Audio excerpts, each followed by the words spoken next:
This is BS with Joe. News, culture, and crazy. One blunt conversation at a time. Big news. President Trump just signed an executive order calling Antifa a domestic terrorist organization. That headline alone could fill hours, but the story goes deeper. What does it really mean? Who's being targeted, and why is George Soros suddenly in the crosshairs again? Accused of fueling this storm with millions. Yeah, Soros is trending big time. Daily Caller says he's pushing out 80 million through his foundation to groups tied with violent protests. Politico shows $10 million for California's redistricting. Those aren't fringe blog numbers. Those are mainstream headlines. And here's the rub. Soros' Open Society Foundation flat out deny it. Their spokesperson told reporters, "We don't fund terrorism. Our work is peaceful and lawful." That's the line. But watchdogs like Capital Research Center point to receipts, guarantees with manuals that glorify riots, blockades, and even the October 7th Hamas attack. Yeah. So $8 million? $80 million? The question is this actually legal? Or is it just ugly political handling between charity groups and free speech? Well, here's the law. Material support to terrorism is a crime. But it splits two ways. If you knowingly support a foreign terrorist organization, you can be prosecuted. Domestic groups, what's the difference? The U.S. has a list of domestic terrorists. Has no list. Has no list. Yeah. Has no list of terrorist organization, which means Trump's Antifa designation mostly symbolic. That is until a judge tests it. Exactly. And that makes the Soros part kind of slippery. Even if the money lands in disruptive groups, unless prosecutors prove knowledge and violent intent, Soros' lawyers can shrug and say, "We gave it to a nonprofit. What they did after wasn't on us." Yeah, meanwhile, Portland's Mayor Kenneth Wilson is holding the line on sanctuary city politics, refusing to cooperate with ICE, and critics are screaming he's letting Antifa run wild. Supporters say it's lawful resistance. What he hasn't said is Antifa is above the law. Yeah, not reality. Yeah. But perception matters. Portland has become a symbol of government choosing not to act.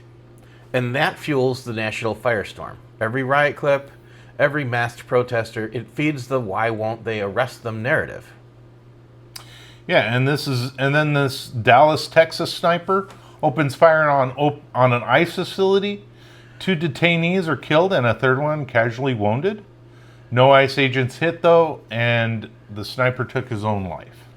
Shell casings were marked with anti-ICE slogans. That's not random. That's a message, a political message. Rhetoric turning into bullets. DHS call it an attack on ICE law enforcement. Warn this cooperating ICE Gestapo, slave patrols. That's the language. That all language has consequences. That's what the left is spewing out. Right. Governor Abbott called it horrific. I mean, of course it is. Promised ICE operations will continue, and he flat out said dehumanizing language against ICE must be condemned at every turn. So let's take a step back, because this isn't about just Soros or Portland or Dallas. This is really about dehumanization. Right. When you label opponents monsters, terrorists, traitors, racists, it's greenlighting for escalation.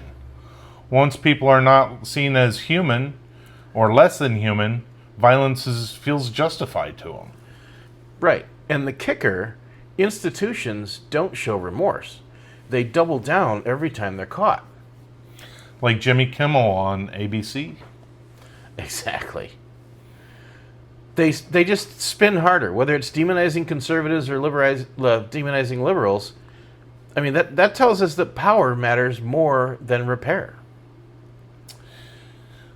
Yeah, so trust erodes. People stop believing in that correction is possible, and that means, and that's when you get vigilantes, mobs, folks say, fight fire with fire. Violence starts erupting. Right. That's the danger zone. Because history shows that once dehumanization sets in, compromise vanishes. You don't negotiate with evil, you try to destroy it. And that's why this rhetoric is more dangerous than a single riot. It rots the foundation. You no longer see your neighbors as neighbors. You no longer see your brother as your brother. So here's the takeaway. It's not, it doesn't have, you don't have to think Soros as Palpatine or Antifa as the stormtroopers. The pattern is clear. Money flows, rhetoric escalates, and trust collapses. Our job as voters, as citizens, is to demand accountability and reject dehumanization. When a party, donor, or activist steps over the line, don't just scream terrorist. Demand specifics. Name the quote, cite the harm, and push for the fix.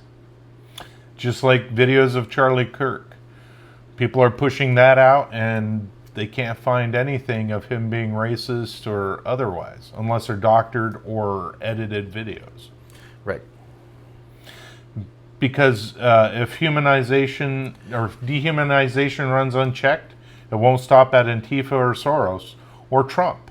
It ends with neighbors seeing neighbors as enemies. When Americans